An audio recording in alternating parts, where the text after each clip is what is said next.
కేవలం 7,999 up to 10 kgs వరకు బరువు తగ్గి అధిక బరువు నుంచి వచ్చే ప్రధాన సమస్యలను దూరం చేసుకోండి. ధరణితో పేదలకు జరిగిన నష్టాన్ని సరిచేస్తామన్నారు మంత్రి పొంగులేటి శ్రీనివాసరెడ్డి. ఆక్రమణకు గురైనటువంటి భూముల సమస్యకు పరిష్కారం లభిస్తుందని తెలిపారు. ధరణితో ఎంతమంది నష్టపోయారో ఒక్క రోజులోనే అర్థమైందని అన్నారు ఆయన. నిన్న ఒక్కరోజే భూ సదస్సుల ద్వారా 50,000 ఫిర్యాదులొచ్చాయని తెలిపారు. వచ్చే ఆగస్టు నాటికి రైతుల సమస్యలన్నీ పరిష్కారమవుతాయని హామీ ఇచ్చారు. భూదార్ కార్డులను ప్రతి రైతుకు ఇస్తామని తెలిపారు. రైతులకు సంబంధించిన ఆస్తుల వివరాలని భూదార్ పొందుపరుస్తామంటున్నటువంటి మంత్రి పొంగులేటితో మా ప్రతినిధి భూపాల్ ఫేస్ టు ఫేస్ చూద్దాం.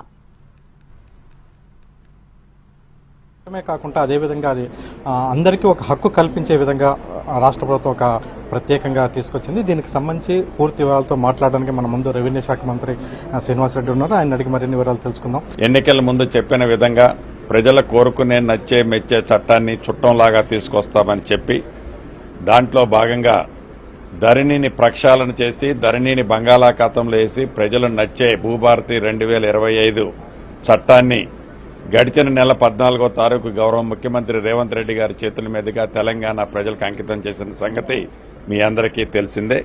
ఏదైతే ధరణితో ఆనాడు ఇబ్బంది పడ్డారో, కష్టాలు పడ్డారో, నష్టపోయారో, ఘోషకు గురయ్యారో, అభద్రతకు లోనయ్యారో వారందరికీ పూర్తి భద్రత కల్పించే ఈ భూభారతి చట్టం ఈనాడు తెలంగాణ ప్రజలకి ఒక మంచి అద్భుతమైన ఫలితాలు ఇస్తున్నదన్నది ఈ ప్రభుత్వం ఆశిస్తుంది.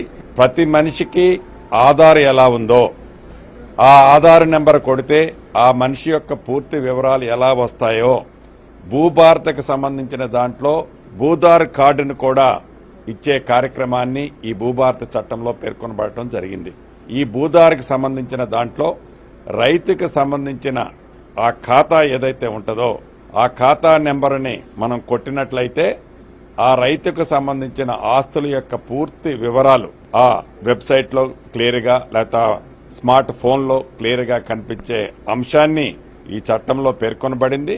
రాబోయే కొద్ది రోజుల్లో ఈ భూదారిని రాష్ట్ర ప్రజలకు కూడా ఈ ఇందిరమ్మ ప్రభుత్వంలో ఇయ్యటానికి సిద్ధంగా ఉంది.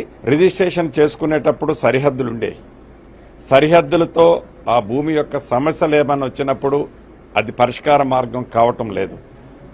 ప్రతి భూమి రాబోయే రోజుల్లో సర్వే చేసి సర్వే మ్యాప్ను కూడా ఆ పాస్బుక్లో అప్లోడ్ చేసే కార్యక్రమాన్ని ఈ భూభారతి 2025 చట్టంలో పేర్కొనబడింది. అమ్ముకున్నప్పుడు కొనుక్కున్నప్పుడే కాకుండా వాలంటరీగా ఏ రైతన్నా ఏ రైతు తన భూమి నేనే సర్వే చేయించుకొని నా మ్యాప్ను కూడా అప్లోడ్ చేయండి అని కోరుకుంటారో అటువంటి దాన్ని కూడా ఈ ప్రభుత్వం పాస్బుక్లో అప్లోడ్ చేసే అంశాన్ని పొందుపరచబడింది. పేదోడు భూములని ఆక్రమించిన వాటన్నిటినీ ఈ భూభారతి యాక్ట్ ద్వారా బయటికి తీస్తున్నాం. పేదవాడి ఆస్తి తిరిగి పేదవాడికి ఇచ్చే కార్యక్రమం ఈ ప్రభుత్వంలో చేపడుతున్నాం. గతంలో ధరణి వల్ల ఆక్రమణకు గురైన వాటన్నిటి కూడా విముక్తి కల్పించే విధంగా ఈ భూభారతి ఉంటుందని మంత్రి పొంగులేటి శ్రీనివాసరెడ్డి చెప్తున్నారు. కెమెరా పర్సన్ పృథ్వీతో భూపాల్, ఎన్టీవీ, ఖమ్మం నుంచి.